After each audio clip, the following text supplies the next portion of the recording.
მოგესალმებით, ეთერშია ბიზნეს ინსაიდერი, ვსაუბრობთ ეკონომიკის აქტუალურ საკითხებზე, რამოდენიმე მნიშვნელოვანი თემა, რომელიც ამ დღეების განმავლობაში ხდებოდა, ყველაზე ცხელი, აქტუალური, მნიშვნელოვანი დღეს საინტერესო აღნიშნოს, რომ საქართველოს პარლამენტის თავმჯდომარეც გამოეხმაურა საერთაშორისო გამჭვირვალეობის, ოღონდ ამ შემთხვევაში საუბარია ბუნებრივია საერთაშორისო გამჭვირვალეობის სათაო ოფისზე და არა ადგილობრივ ორგანიზაციაზე, რომელიც საკმაოდ სულ უფრო ვთქვათ, კითხვის ნიშნებით გამოირჩევა მათი შეფასებები. ამ შემთხვევაში საუბარია საერთაშორისო გამჭვირვალეობის სათაო ოფისის მიერ გამოქვეყნებულ კორუფციის აღქმის ინდექსზე, სადაც საქართველოს უსწრებს ევროკავშირის 7-დან ნატოს 11 წევრ ქვეყანას, რაც კიდევ ერთხელ ადასტურებს საქართველოს კორუფციისგან თავისუფლებას ამ შემთხვევაში და როდესაც ჩვენ ვსაუბრობთ ხოლმე ბიზნეს გარემოს განვითარებაზე, ბიზნეს გარემოს გაჯანსაღებაზე, ბუნებრივია განსაკუთრებით მნიშვნელოვანი ამ შემთხვევაში თუ როგორია ქვეყანაში კორუფციის დონე, დაბალი კორუფცია, ბუნებრივია ან კორუფციის ნულისკენ მიდრეკილება ცხადია ნიშნავს იმას, რომ ბიზნესი თავისუფალია გადაწყვეტილებებში, ამ შემთხვევაში ბიზნესს არ აქვს წნეხი ან არ აქვს რაიმე ტიპის დამატებითი ვალდებულება. მოგეხსენებათ, რომ საქართველოს რაოდენიმე მიმართულებით არის საინტერესო ქვეყანა, მათ შორის მოგეხსენებათ მსოფლიო ბანკის შეფასებებით საქართველოს ერთ-ერთი ყველაზე უფრო მარტივია ბიზნესის კეთება, ამ შემთხვევაში ჩვენ რომ გამოვიწყოთ ყველა ტიპის ბიუროკრატიული პროცედურები და მეორე მხრივ რასაც ემატება კორუფციისგან თავისუფალი გარემო, რაც ცხადია ქმნის ყველა წინა პირობას ბიზნეს საქმიანობის, სწორედ ამიტომ ხდება მიმზიდველი ქვეყნის ბიზნეს გარემო და ამას ადასტურებს სწორედ ის ბოლო პერიოდის გადაწყვეტილებები, აქტიური მოქმედებები, რომელიც დაკავშირებულია საქართველოს მთავრობის წევრების მხრიდან ინვესტიციების მოზიდვასთან დაკავშირებით. კიდევ ერთი ვიზიტი საქართველოს პრემიერ-მინისტრის არაბთა გაერთიანებულ საამიროებში ხაზს უსვამს ქვეყნის მნიშვნელოვანი პოტენციალის ხაზგასმას ინვესტიციების მოზიდვის კუთხით, მათ შორის მნიშვნელოვანი იყო, რომ შედგა შეხვედრა საქართველოს პრემიერს და არაბთა გაერთიანებულ საამიროების პრემიერ-მინისტრთან, სადაც არაერთი მნიშვნელოვანი საკითხი განხილული იქნა ეკონომიკური თანამშრომლობის მიმართულებით და საინტერესოა აქ კიდევ ერთი დეტალი მოგეხსენებათ, სწორედ არაბთა გაერთიანებული საამიროებიდან ველით უმნიშვნელოვანეს ინვესტიციას, რომელიც შეეხება კომპანია MRS, მაგრამ ეს არ არის ერთადერთი კიდევ ერთხელ არის ძალიან ბევრი პოტენციალი საამიროებიდან ინვესტიციის მოზიდვის მიმართულებით, სხვათა შორის მათ შორის აღინიშნოს საპორტო ინფრასტრუქტურის ნაწილით, საპორტო ინფრასტრუქტურის მიმართულებით მოგეხსენებათ თბილისის მშრალი პორტი არის ასევე ინვესტიციის ნაწილი საამიროებიდან, რომელიც უახლოეს პერიოდში უკვე სრულფასოვნად ამოქმედება. ეს არის კონკრეტული მაგალითი ასევე ესეთი პოლიტიკურად ტურბულენტურ ვითარების ფონზე ძალიან საინტერესოა, რომ საქართველოს სახელმწიფო განაგრძობს აქტიურ მუშაობას ეკონომიკური თანამშრომლობის გაძლიერების მიმართულებით, მათ შორის უკვე ნახსენებ საამიროებში ვიზიტთან დაკავშირებით ბუნებრივია საქართველოს პრემიერ-მინისტრის ხელმძღვანელობით დელეგაცია იმყოფებოდა მსოფლიო მთავრობათა სამიტზე. ამ სამიტის ფარგლებში შედგა სწორედ ის შეხვედრები, რომელიც უკვე აღვნიშნეთ საამიროების პრემიერთან, მათ შორის კუვეითის ლიდერებთან, სადაც ასევე საინტერესო იყო, რომ შედგა შეთანხმება სამუშაო ჯგუფის შექმნასთან დაკავშირებით, სამუშაო ჯგუფის შექმნა, რომელიც გამოიკვლევს და შეისწავლის საკითხებს, რომელიც შეეხება პოტენციურად საქართველოსა და კუვეითს შორის თანამშრომლობას. შეიძლება ითქვას, რომ საქართველოს სულ უფრო და უფრო აქტიურად ითვისებს დამატებით მიმართულებებს, დამატებით ახალ შესაძლებლობებს ეკონომიკური განვითარების მიმართულებით და ყველა საერთაშორისო საფინანსო ინსტიტუტი კიდევ ერთხელ ადასტურებს საქართველოს მზარდ პოტენციალს, მათ შორის აუცილებლად უნდა გამოვეხმაურო ბოლოს გამოქვეყნებულ კვლევას სარეიტინგო სააგენტო S&P-ს მიერ გამოქვეყნებულ ნაწილს, სადაც ამ შემთხვევაში საუბარია, რომ საქართველოს იქნება კვლავ მაღალი ეკონომიკური ზრდა, რეიტინგი დარჩა უცვლელი, ან ნეგატიური მოლოდინები არ არსებობს. საინტერესოა, რომ საერთაშორისო საფინანსო ინსტიტუტების მხრიდან, სარეიტინგო სააგენტოების მხრიდან არ არსებობს ნეგატიური მოლოდინები, თუმცა მეორე მხრივ ქვეყნის შიგნით სამწუხაროდ არიან ძალები, რომლებიც ცდილობენ, რომ შექმნან იმიტაცია ნეგატიური მოლოდინები, თუმცა ფაქტები სხვა რამეზე მეტყველებს. ფაქტები და ციფრები, სწორედ ფაქტებზე, ციფრებზე, საქართველოს ეკონომიკის ციფრებზე ვისაუბრებ დღეს. ბატონი გოგიტა თოდრაძე, საქსტატის აღმასრულებელი დირექტორი, ჩვენი სტუმარი, Business Insiders რადიო სივრცის სტუმარი. მოგესალმებით ბატონო გოგიტა, მადლობას მოგახსენებთ მობრძანებისათვის. ძალიან მნიშვნელოვანია აღინიშნოს, რომ მთლიანად ეკონომიკური ანალიტიკა Business Insiders და არა მხოლოდ ამ შემთხვევაში მედიების უდიდესი ნაწილი ემყარება სწორედ თქვენს მიერ მოწოდებულ ციფრებს და არასოდეს საინტერესოა ეს, რომ ჩემს პრაქტიკაში რამდენადაც ვეყნობი თქვენს ინფორმაციებს, არასოდეს არ მქონია საფუძველი რაიმე ეჭვი შემეტანა ყოველთვის. შემდგომ ეს დასტურდება ხოლმე საერთაშორისო საფინანსო ინსტიტუტების, საერთაშორისო ორგანიზაციების შეფასებით. თუ შეიძლება რომ გარკვეულად გასული წელით შევაფასოთ ამ კუთხით საქსტატის საქმიანობის რამოდენიმე საინტერესო ინიციატივა იყო და შემდგომ გავყვეთ გარკვეულ თემებს, რომელიც საინტერესოა ჩვენი მსმენელისთვის და მაყურებლისათვის. მოგესალმებით ბატონო გიორგი, მივესალმებით თქვენს მსმენელს. დიდი მადლობა მინდა გადაგიხადოთ მოწვევისთვის. როგორც მოგეხსენებათ, ზოგადად გასული 2024 წელი იყო მნიშვნელოვანი საქსტატის საქმიანობისთვის იმ თვალსაზრისით, რომ ჩვენ გადავდგით ქმედითი ნაბიჯები მონაცემთა დისაგრეგაციის, ახალი სტატისტიკური მაჩვენებლების წარმოების, სტატისტიკის არეალის გაფართოების და მონაცემთა ხარისხის გაუმჯობესების თვალსაზრისით დავიწყეთ და კიდევ უფრო ინტენსიური ხასიათი მივეცით მუშაობას ახალი ალტერნატიული წყაროების ძიების მიმართულებით, რადგანაც დამეთანხმებით ალბათ მოთხოვნა სტატისტიკურ მონაცემებზე მზარდია და ის ტრადიციული მეთოდები, რომელიც კვლევების და მხოლოდ ადმინისტრაციულ მონაცემთა წყაროების სახით არის წარმოდგენილი, ასე ვთქვათ, აღარ არის საკმარისი მომხმარებლების მხრიდან მონაცემებზე გაზრდილი მოთხოვნის დასაკმაყოფილებლად და ამიტომ უკვე დღის წესრიგში დგას ახალი ალტერნატიული წყაროების და თანამედროვე ტექნოლოგიების განვითარების საკითხი, როგორიცაა მაგალითად დიდი მონაცემები, როგორიცაა სკანერული მონაცემები, ვებგვერდიდან მონაცემთა ავტომატური ჩამოტვირთვის შესაძლებლობები და ასე შემდეგ. აქვე აღნიშნავ იმას, რომ გასული წელი საყურადღებო იყო სტატისტიკის სამსახურისთვის იმ თვალსაზრისით, რომ ჩვენ ჩავატარეთ მოსახლეობის და სასოფლო-სამეურნეო აღწერა, რომელიც პირველად ჩვენი ქვეყნის აღწერების ისტორიაში სრულიად ელექტრონულად თანამედროვე ტექნოლოგიებით ჩატარდა. აუცილებლად ვისაუბრებთ და გარკვეულ ტიპის შედეგები ამ კუთხითაც საინტერესოა, თუმცა მანამდე აუცილებლად მინდა გკითხოთ ხშირად არის ხოლმე გარკვეულ ციფრებზე, საქართველოში უყვართ ციფრებზე კამათი, ხშირად არის ხოლმე გარკვეულ ციფრებზე კამათი, რომელიც მათ შორის სტატისტიკის სამსახურიდან ქვეყნდება და შემდგომ ჩვენ ცხადია ვიყენებთ. რამდენად ეს მეთოდოლოგია თავსებადია, მეთოდოლოგიები მთელი რიგ საკითხებთან დაკავშირებით, იქნება ეს პირობითად უმუშევრობის ნაწილი თუ ასე შემდეგ, საერთაშორისო სტანდარტებთან, რამდენად ვეყრდნობით საერთაშორისო პრაქტიკას და გამოცდილებას ამ კუთხით. ძალიან კარგი შეკითხვაა და ნამდვილად დაგეთანხმებით იმაში, რომ მოხმარებელთა გარკვეული ნაწილი ყოველთვის გარკვეული ეჭვის თვალით უყურებს ამ პროცესს. თუმცა ჩვენ გვაქვს მასთან კომუნიკაცია და როცა უხსნით ამ ყველაფერს, უკვე ის ეჭვებიც ქრება მეთოდოლოგიასთან დაკავშირებით. ზოგადად უნდა აღინიშნოს, რომ ნებისმიერი მაჩვენებლის გაანგარიშების მეთოდოლოგიას აქვს საერთაშორისო მეთოდოლოგიური საფუძველი.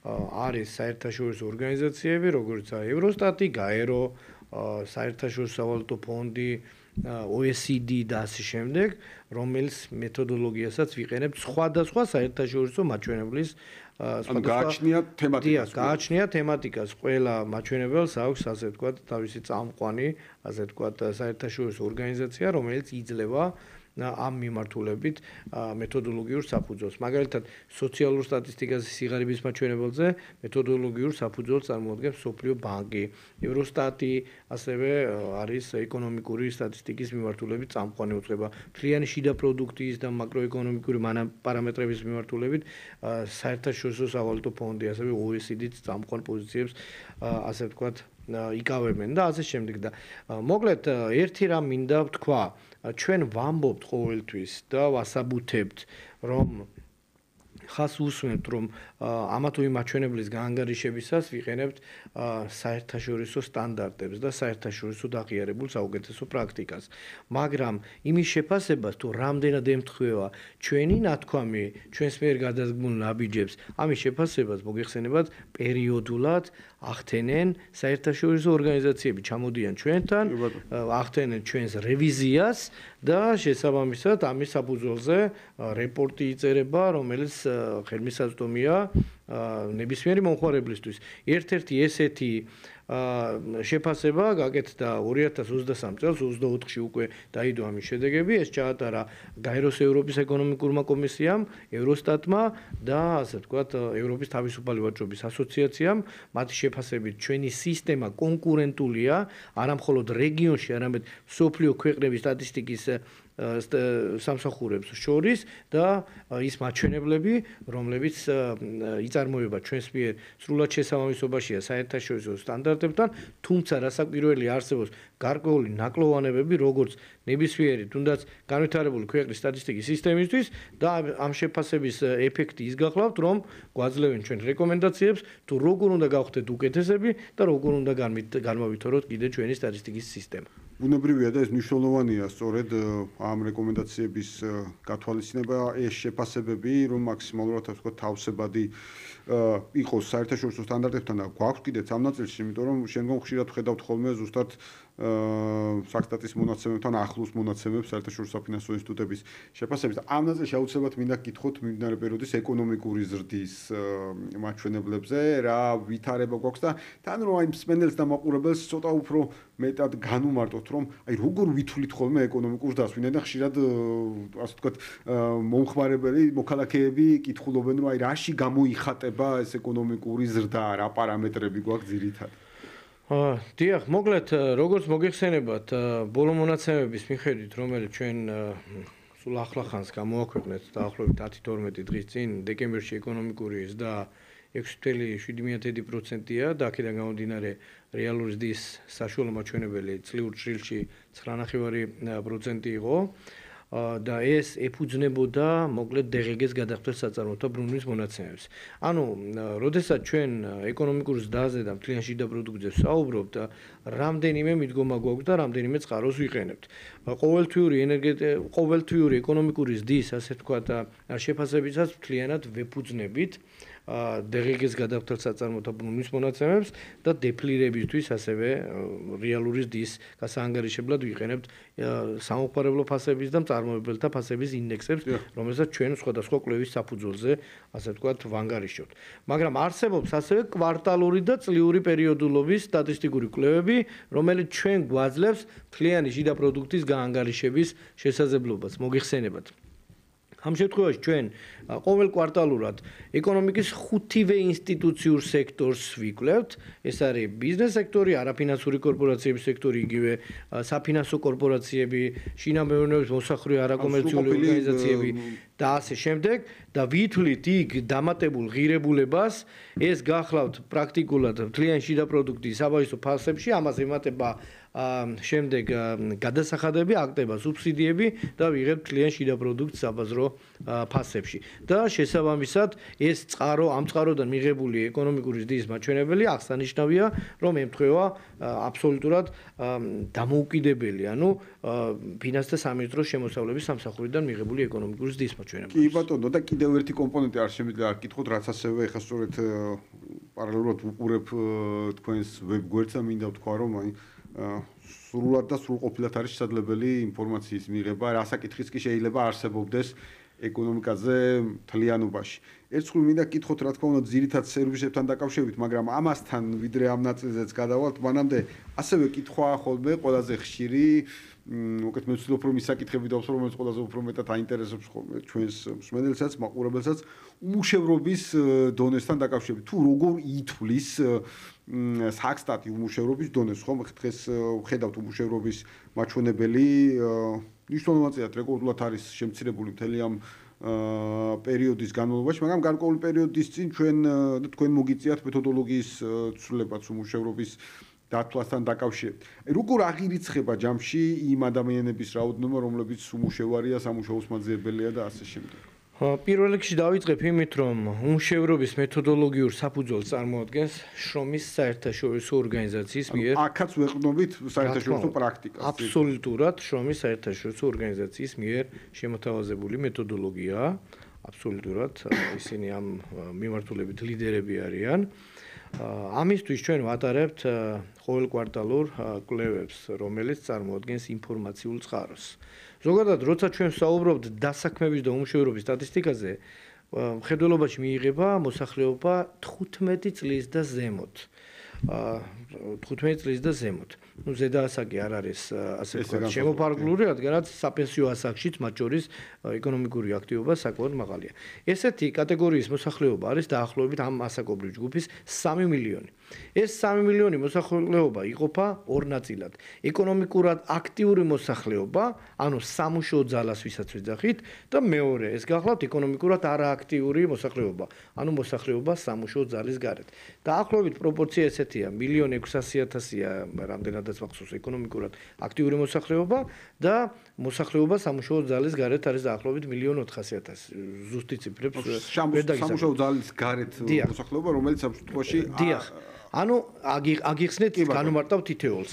ესე იგი, პირველი კომპონენტი რო ავიღოთ, ეკონომიკურად აქტიური მოსახლეობა აერთიანებს დასაქმებულებს და უმუშევრებს. ანუ ვინ არის დასაქმებული? ის არის დაქირავებული პირი, რომელსაც ერიცხება ხელფასი, ან პლუს თვით დასაქმებული, რომელიც მუშაობს საკუთარ მამულში და ყიდის 50%-ზე მეს ბაზარზე.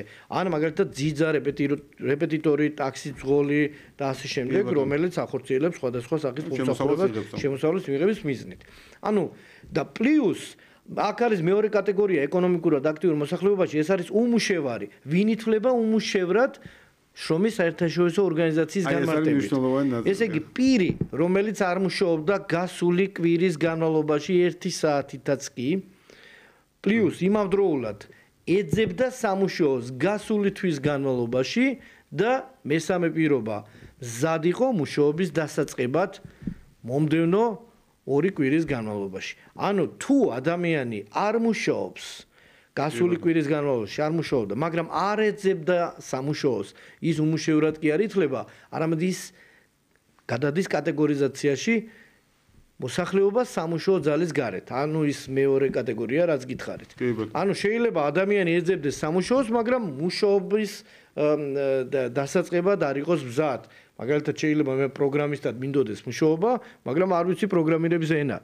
შესაბამისად, ორ კვირაში ამას ვერ დავეუფლები და მე არა თუ უმუშევარი ვარ, არამედ ვარ ეკონომიკურად არააქტიური მოსახლეობა. ანუ ეს სამივე პირობა უნდა იყოს დაკმაყოფილებული.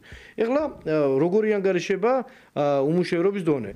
ეს სწორედ უმუშევართა რაოდენობა ამ კრიტერიუმის მიხედვით განსაზღვრული და კვლევის საფუძველზე მიღებული იყოფა ეკონომიკურად აქტიურ მოსახლეობაზე და მრავლდება 100, ანუ პროცენტებში გამოისახება.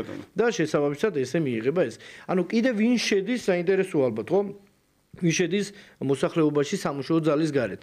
დაახლოებით 1.400.000 გითხარით. ანუ ამ შემთხვევაში ნახეთ აქ შედიან პირები, რომლებიც არ ეძებენ სამუშაოს, რომლებიც არ არიან მზად მუშაობის დასაწყებად, აქ შედიან ასევე სკოლის მოსწავლეები, 15 წლის და ზემოთ სკოლის მოსწავლეები, რომლებიც სწავლის მიზეზის გამო სწავლობენ და იმიტომ არ ეძებენ სამუშაოს, აქ შედიან დიასახლისები, რომლებიც არ მუშაობენ, აქ შედიან ასევე საპენსიო ასაკში ყოფი პირები, რომლებიც ჯანმრთელობის მდგომარეობის თუ სხვადასხვა მიზეზის გამო უბრალოდ აღარ ეძებენ. კი ბატონო. და თქვენ ახსენეთ ასევე ცვლილება მეთოდოლოგიაში. ეს იყო რევოლუციური ნაბიჯი მეთოდოლოგიური თვალსაზრისით.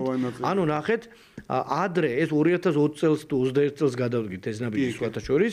ანუ ადრე თვით დასაქმებულად ითვლებოდა ნებისმიერი პირი, რომელიც საკუთარ მამულში ახორციელებდა გარკვეული ტიპის სამუშაოს. ძალიან სადაო იყო ეს საკითხი. მოყავდა მაგალითად ბოსტნეული, ზდიდა პირუტყს, ფრინველს და ასე შემდეგ და მიუხედავად მოცულობისა და მიუხედავად იმისა, იყო თუ არა ის ბაზარზე ფოკუსირებული, ორიენტირებული და შეიძლება მხოლოდ საკუთარი მოხმარებისთვის. მხოლოდ საკუთარი მოხმარებისთვის, მაგრამ უკვე ახალი სტანდარტის და ახალი მეთოდოლოგიის მიხედვით, რომელიც უკვე გადასული ვართ რამდენიმე წელია, დასაქმებულად მხოლოდ ისთვის დასაქმებული ითვლება, რომელიც აწარმოებს პროდუქციას და რომლის 50%-ზე მეც ყიდის ბაზარზე. რა პრინციპი უკვე კომერციულია გაკეთებული. ანუ ის ითვლება უკვე თვითდასაქმებულად, თორემ თუ საკუთარი მოხმარებისთვის აწარმოებს ამ პროდუქციას, რაც ძალიან ხშირი იყო, ამას უკვე რა თქმა უნდა აღარ თვლით. სხვათა შორის 400,000 ადამიანის გადაკვალიფიცირება მოხდა ამ კატეგორიიდან სხვადასხვა კატეგორიაში. რამაც გარკვეულად სტატისტიკური რა თქმა უნდა და რამაც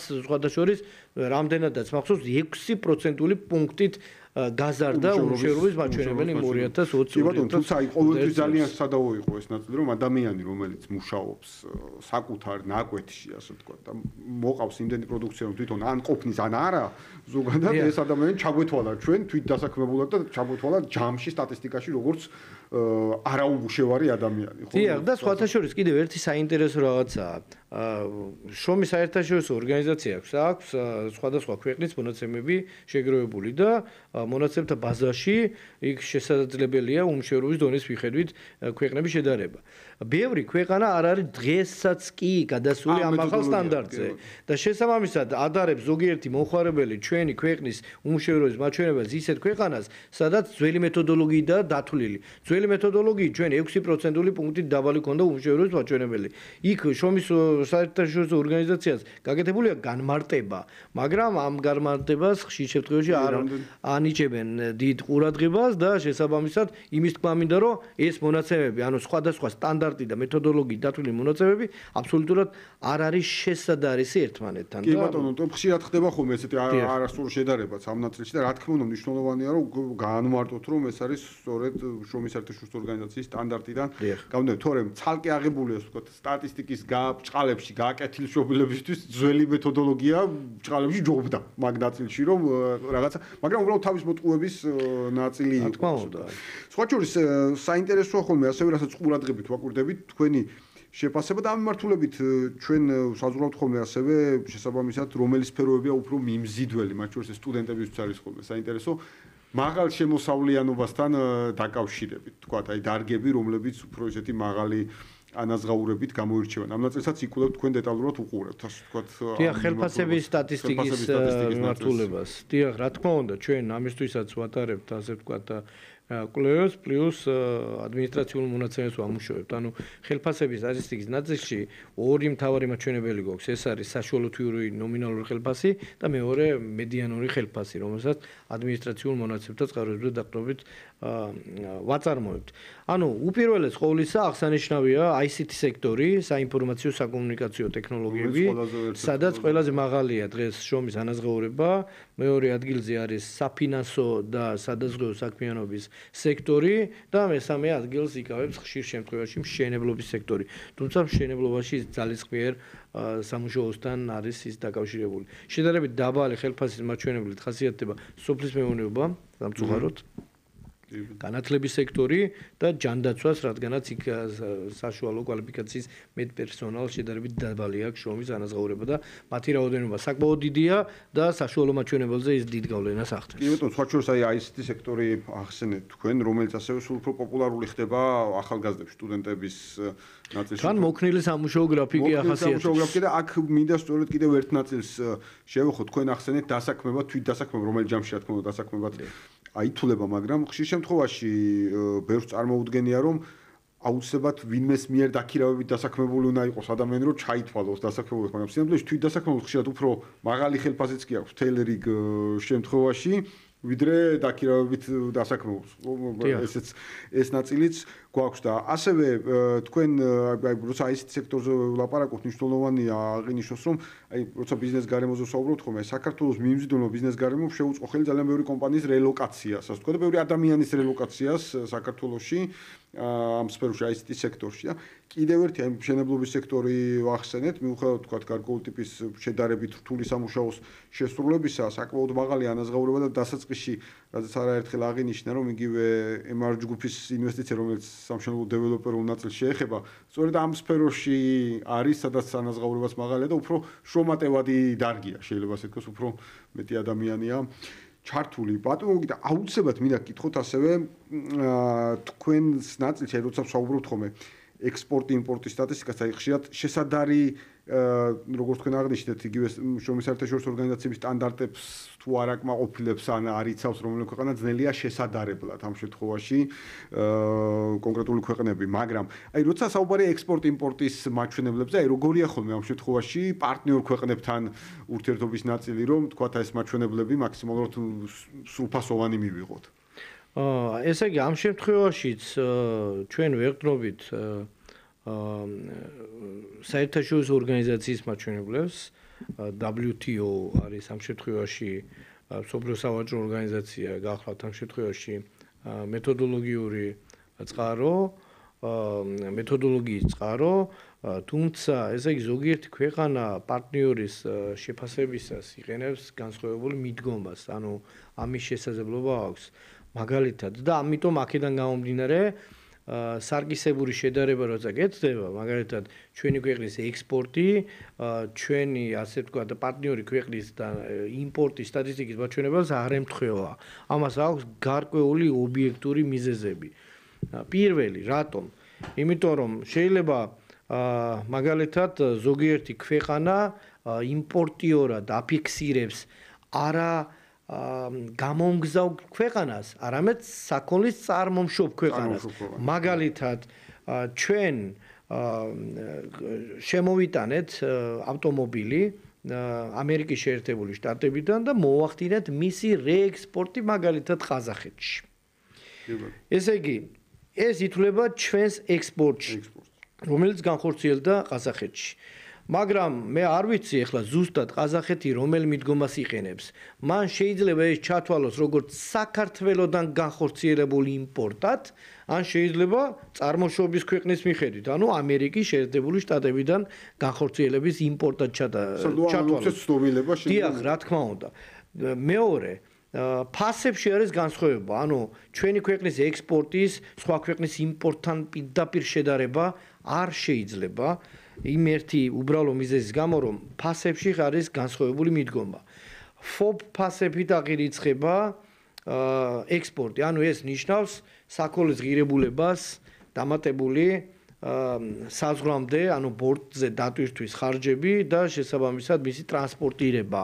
ხოლო შემდეგ იმპორტიორი ამ FOB ფასებს უმატებს საერთაშორისო ფრახტს და უმატებს, ასე ვთქვათ, დაზღვევის ხარჯებს. ანუ იმპორტის მონაცემები მარტო სხვას რო ყველაფერს თავი დავანებოთ, ფასების ფაქტორის გამო ყველა ვარიანტში აღემატება შესაბამისად ამ მაჩვენებელს. კიდე არის სხვა მრავალი ფაქტორი, ნიუანსი, რომელიც თუ გვინდა ობიექტური განსხვავების მიზეზი დავინახოთ ამ ორ ქვეყნის მონაცემებს შორის, ამას სარგისებური შედარება ქვია, სხვათა შორის, მაშინ ორი ქვეყნის სტატისტიკის სამსახური უწყება უნდა დასხდეს, წარმომადგენლები უნდა დასხდნენ და სხვადასხვა ფაქტორები განიხილონ, დეტალებში შევიდნენ, შეიძლება ცალკეულ იმპორტიორ თუ ექსპორტიორ კომპანიასთანაც კი მოუწიოთ კომუნიკაცია, საკმაოდ ხანგრძლივი პროცესია, ჩვენ მაგალითად 6-7 ევროკავშირის წევრ ქვეყანასთან გავაკეთეთ ეს რამდენიმე წლის წინ, როდესაც ჰქონდა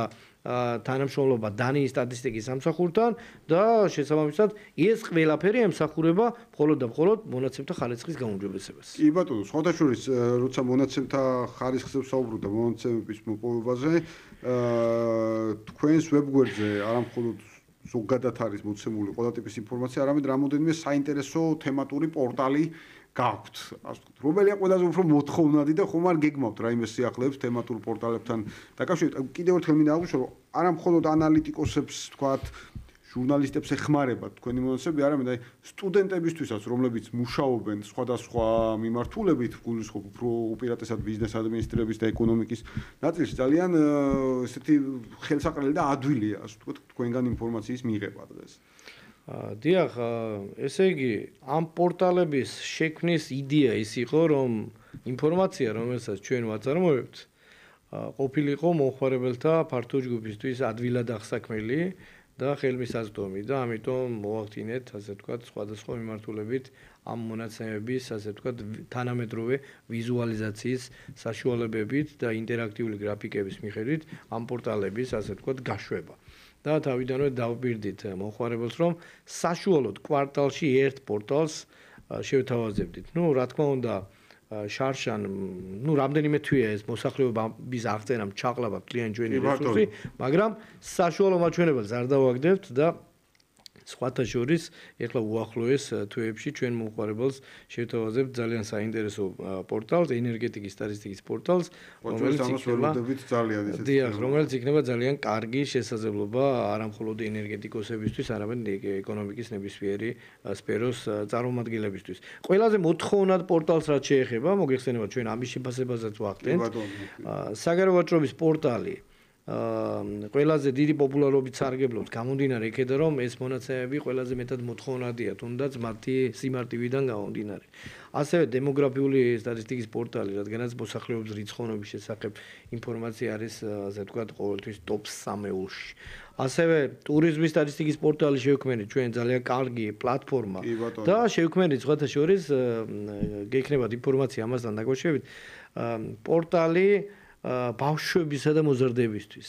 სადაც ჩვენს მიერ წარმოებული ინფორმაცია ადაპტირებულია 8-დან 12 წლის ასაკის ბავშვებზე და 13-დან 19 წლის ασაკის მოზარდებზე, თინეიჯერებზე მათთვის ადვილად დასაქმებები. საყოველთაოობა, ასე ვთქვათ, ეს ყველასთვის საინტერესოა, რომ აი სხვათა შორის აი ხვალაც გეგმავთ ამ მიმართულებით ერთ-ერთი სკოლის მოსწავლეებთან შეხვედრას, რომლებიც იქნებიან ჩვენთან სტუმრად და შესაბამისად ამ პორტალის პრეზენტაციას მოახდენთ. ძალიან კარგი მშვენიერება. ბატონო, აუცილებლად მინდა გითხო ჩვენ გარკვეულად ვისაუბრეთ, მაგრამ საქსტატის საერთაშორისო თანამშრომლობაზე, იმიტომ რომ არა ერთ კომპონენტში ხშირად სხვა მმართველობას ხელმძღვანელობთ ხოლმე მათ შორის მახსოვს ცოტა ხნის წინ იგივე გაეროში თქვენი პოზიცია და ასე შემდეგ. აი როგორი ამ კუთხით თანამშრომლობა და რამდენად ასე ვთქვათ ველით მომავალშიც ამ ნაწილის გაგრძელებას. დიახ, ჩვენ გვაქვს აქტიური თანამშრომლობა ჩვენ საერთაშორისო პარტნიორებთან და უფრო მეტსაც გეტყვით მათთან მჭიდრო თანამშრომლობის გარეშე ჩვენ ვერ გვექნებოდა ის შედეგები, რომელიც დღეს გვაქვს თუნდაც იმ საერთაშორისო რეიტინგებში. ამ მიმართულებით აღსანიშნავია თანამშრომლობა გაეროსთან, გაეროს სტატისტიკურ კომისიასთან, გაეროს ევროპის ეკონომიკურ კომისიასთან, ასევე ევროსტატთან. ევროკავშირთან მათ შორის ჩვენ გვაქვს მიმდინარე პროექტი ევროკავშირის პროგრამა Twinning-ის ფარგლებში, რომლის მიხედვითაც დღეს ჩვენი საერთაშორისო პარტნიორია ფინეთის სტატისტიკის სამსახური ნომერ 1 სტატისტიკის სისტემა შეფასების მიხედვით და ამ კონსორციუმში ჩართული ასევე ძლავრი სტატისტიკის სისტემის მქონე ასე ვთქვათ სახელმწიფოები როგორიცაა გერმანია და იტალია და ეს ძალიან საინტერესო კომპონენტებს აერთიანებს ეს თანამშრომლობა გრძელდება 2 წელი და ვფიქრობთ რომ ამის შედეგად ჩვენი სისტემა გახდება კიდევ უფრო მძლავრი და კიდევ უფრო მაღალ რეიტინგული ამ თვალსაზრისით. ბუნებრივია ამ აღიარების შემდგომ მნიშვნელობა აქვს ხოლმე როგორც თქვენ ანალიზეთ, მაგრამ აუცილებლად მინდა გკითხოთ ასევე შიდა დონეზე, ქვეყნის შიდა დონეზე უწყებებს შორის თანამშრომლობა, ვინაიდან ჩვენ ხედავთ ხოლმე მსგავსი შინაარსის ინფორმაციების ასე ვთქვათ გავრცელება სხვადასხვა უწყებებს იქნება ეს ვთქვათ ეროვნული ბანკი თუ იქნება ეს ეკონომიკის თუ ფინანსთა სამინისტრო ვთქვათ, აი ამ კუთხით როგორია კოორდინაცია. დიახ, მოკლედ ჩვენ გვაქვს ძალიან ნაყოფიერი თანამშრომლობა დარგობრივ სამინისტროებთან, რასაკვირველია და სხვადასხვა უწყებებთან, რატომ? იმიტომ რომ პირველ რიგში ისინი წარმოადგენენ ადმინისტრაციულ მონაცემთა წყაროებს, რომელსაც ჩვენ ვიყენებთ სხვადასხვა სახის მონაცემთა წარმოებისას. აი ჩვენ თავიდანვე ვახსენეთ ეკონომიკური ზრდის წინასწარი შეფასებისას ფინანსთა სამინისტროს მონაცემებს ვიყენებთ. ასევე ვიყენებთ საგარეო ვაჭრობის მიმართულებით ეროვნული ბანკის მონაცემებს, ენერგეტიკის სტატისტიკის მიმართულებით ვიყენებთ, მათ შორის სემეკის, ნავთობისა და გაზის კორპორაციის, სახელმწიფო ელექტროსისტემის მონაცემებს, დაავადებათა სტატისტიკის წარმოების მიმართულებით. კომპლექსურად ახდენთ. დიახ, რა თქმა უნდა, ჯანდაცვის სამინისტროს მონაცემებს და ასე შემდეგ. უფრო მეტსაც გეტყვით, საქართველოს ფინანსთა სამინისტრო და საქართველოს ეროვნული ბანკი ოფიციალური სტატისტიკის სისტემის ნაწილია და ისინი თავიანთ სიტყვას ყოველთვის ამბობენ ოფიციალური სტატისტიკის, მათ შორის სახელმწიფო ფინანსების და საგარეო სექტორის სტატისტიკის წარმოების მიმართულებით და ჩვენ გვაქვს ძალიან კარგი თანამშრომლობა მათთან. კი ბატონო და აუცილებლად მინდა გკითხოთ დასაწყისშიც ვახსენეთ და თქვენს აღნიშნეთ რომ თქვენი საქმიანობის დიდი ნაწილი წაიღო ამ თემამ საყოველთაო აღწერა ისე როგორც დემოგრაფია ყველასთვის საინტერესო თემაა ასევე ვებგვერდზე ინფორმაციის ძიებასთან დაკავშირებითაც და ნახვებთან დაკავშირებითაც რა ვითარება აი სად ვართ ასე ვთქვათ ამ კუთხით მათ შორის ონლაინ ნაწილშიც ფიზიკურადაც აი დაახლოებით როდის გვექნება ასევე მონაცემები მე მესმის რომ ხშირად გეკითხებიან ამ ნაწილს მაგრამ ბუნებრივად თორე ჩვენგანი ველით საბოლოო შედეგებსაც ესე იგი ჩვენ გასული წლის ნოემბერში დავიწყეთ აღწერა რომელიც დაახლოებით 2 თვის მანძილზე გაგრძელდა და უფრო მეცაც გეტყვით რომ მაღალმთიან და ძნელად მისადგომ რეგიონებში მონაცემთა შეგროვება ჩვენ სექტემბერში მოვახდინეთ, რათა თავიდან აგვეცილებია ამინდის შესაძლო გაუარესებით მიღებული დაბრკოლებები, სირთულეები. 14 ნოემბრიდან პირველი 2 კვირის განმავლობაში თვითრეგისტრაციის პორტალი იყო გახსნილი და ნებისმიერ მოქალაქეზე ჰქონდა შესაძლებლობა თვითონ შეესწრო ელექტრონული კითხვარი, მასთან სახლში არ მისულიყო ინტერვიუერი დიახ და დაახლოებით 5-6%-მა მოსახლეობის ისარგებლა ამ შესაძლებლობით და შემდეგ უკვე კარდაკარის პრინციპით ჩვენი 12000-მდე ინტერვიუერი მთელი ქვეყნის მასშტაბით ახდენდა მონაცემთა შეგროვებას. მოკლედ აღწერის პროცესი, მონაცემთა შეგროვების პროცესი დასრულდა 31 დეკემბერს უკვე გასულ წელს და ჩვენ გადავედით უკვე ახალ ეტაპზე, რაც მონაცემთა ვალიდაციას ხარისხის სამუშაოებს და ადმინისტრაციულ მონაცემების საფუძველზე სხვადასხვა სახის მონაცემების შეგროვებას და დაზუსტებას ემსახურება. სხვათა შორის ეს რამდენიმე წლის წინ განისაზღვრა თუ როდის უნდა გამოვაქვეყნოთ მონაცემები, ეს გახლავთ ივნისის ბოლო, უпростоრად სტატსამუშაოთა პროგრამითაც არის განსაზღვრული, რომ 25 ივნის წინასწარი შედეგები რეგიონების მათ შორის ქესის დონეზე იქნება წარმოდგენილი და კიდევ 2026 წლის ბოლომდე 2026 წლის ივნისის ბოლომდე უпростоრად ჩვენ 1 წლის უმცირესი ადმინისტრაციული ერთეულების ანუ სოფლების დონეზე შევთავაზებთ მაქსიმალურად დისაგრეგირებულ მონაცემებს მოსახლეობას. ის ძალიან მნიშვნელოვანი ნაწილია, ძალიან ველოდებით ბუნებრივია ამ თემას გამომდინარე იქიდან რომ ჩვენს ეს ბევრი პარამეტრის შეიძლება დაზუსტებაც იყოს, ხო, გამომდინარე მოსახლეობის. რა თქმა უნდა, 10 წელი არ ჩატარებულა მოსახლეობის აღწერა და ნამდვილად შევუღურებთ დიდი მოლოდინებით ამ ინფორმაციას. კი ბატონო, ბოლოს მინდა კითხოთ გეგმები 2025 წლის, გარდა ამ თავარი გეგმისა, რომელიც ამ შემთხვევაში თავარი გეგმის ყოველ შემთხვევაში ჩვენი მხრიდან მოსახლეობის მხრიდან ინტერესის საყოველთაო აღწერის ნაწილში რას ველით ძირითადად საქსტატის საქმიანობიდან მიმდინარე წელს. ძალიან საინტერესო შეკითხვაა და ჩვენ გვაქვს რა თქმა უნდა ამბიციური გეგმები, უპირველეს ყოვლისა მთელი ეს პირველი ნახევარი გავაგრძელებთ მოსახლეობის აღწერის შედეგად მიღებული მონაცემების დამუშავებას და წარუდგენთ საზოგადოებას, როგორც უკვე გითხარით. გავაგრძელებთ ნაყოფიერ თანამშრომლობას ჩვენს ევროპელ პარტნიორებთან, ფინეთის სტატისტიკასთან, გერმანიის და იტალიის სტატისტიკასთან, რომლის ფარგლებში ჩვენ ძალიან საინტერესო საკითხები გვაქვს დაფარული, მათ შორის პროცესებზე მართული სისტემაზე გადართვა. ანუ ეს არის უფრო ეფექტიანი შესაძლებლობა ოფიციალური სტატისტიკის წარმოების მიმართულებით. დაგეგმილი გვაქვს ასევე ახალი სტატისტიკური კვლევები, ალტერნატიული მონაცემთა წყაროების კიდევ უფრო გაფართოება და მათი მაქსიმალურად გამოყენება ოფიციალური სტატისტიკის წარმოების პროცესში. ეს გვაძლევს ჩვენ რესურსების დაზოგვის შესაძლებლობას და მნიშვნელოვნად შეამზობუქებს რესპონდენტის ტვირთს.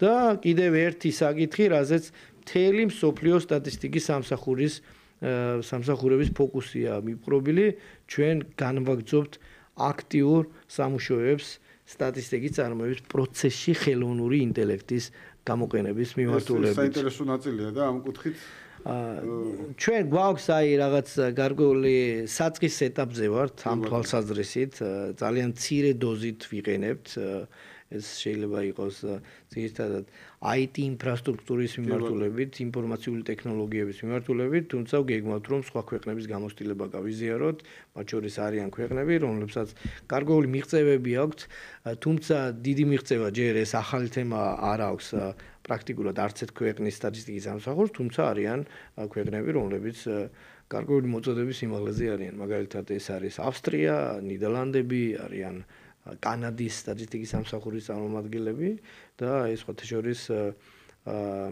ეხლა გაერო სტატისტიკის კომიტეტის წლიური შეხვედრა იმართება, რომელშიც მეც მივიღებ მონაწილეობას მარტის დასაწყისში და ერთ-ერთ მთავარ თემად იქნება ხელოვნური ინტელექტის გამოყენება ოფიციალური სტატისტიკის წარმოების პროცესში. ეს ძალიან მნიშვნელოვანი ნაწილია მithumetis ხელოვნური ინტელექტის ეტაპ-ეტაპ დაგენერირება ამ კუთხით მართლაც გარკვეული გარღვევა იქნება, მაგრამ მესმის რომ ამას გარკვეული დრო დაჭირდება, მაგრამ კარგია რომ ამ მიმართულებით მოძრაობთ. ბატონ გოგიტა, მინდა ძალიან დიდი მადლობა გადაგიხადოთ კიდევ ერთხელ სტუმრობისთვის და აუცილებლად მინდა აღვნიშნო რომ როცა საუბარია სამუშაოების გამარტივებაზე ზოგადად თქვენი რესურსის აქტიური გამოყენების მიმართულებით ბიზნესისთვის არის საკმაოდ საინტერესო, იმიტომ რომ მთელ რიგ შემთხვევაში მთელი რიგი საკმაოდ ისეთი ძვირადღირებული კვლევების თავიდან აცილება ხდება, რაც ბიზნესისთვის დამატებითი ხარჯია. მე მესმის რომ მსხვილი კომპანიებისთვის შესაძლოა თითქოს და გარკვეული ტიპის კვლევები ფინანსურად არ წარმოადგენდეს დიდ ტვირთს, მაგრამ მცირე და საშუალო ბიზნესი, რომელიც არის ქვეყანაში, მათთვის მართლაც ესეთი ძალიან სასარგებლოა ფაქტიურად უფასოდ მიღებული ინფორმაცია, რომელიც თქვენი კვლევებიდან არის, ასე ვთქვათ და მინდა რომ მადლობა გადაგიხადოთ კიდევ ერთხელ ამისათვის. დიდი მადლობა ჩვენს მსმენელს, მაყურებელს. კიდევ ერთხელ შეგახსენებთ რომ ბატონი გოგიტა თოდრაძე, საქციელების აღმასრულებელი დირექტორი საუბრობდა დღეს გადაცემა ბიზნეს ინსაიდერში. დღეს დაგემშვიდობებით, ჩვენ დავბრუნდებით მომდევნო 4 შაბათს. მადლობა.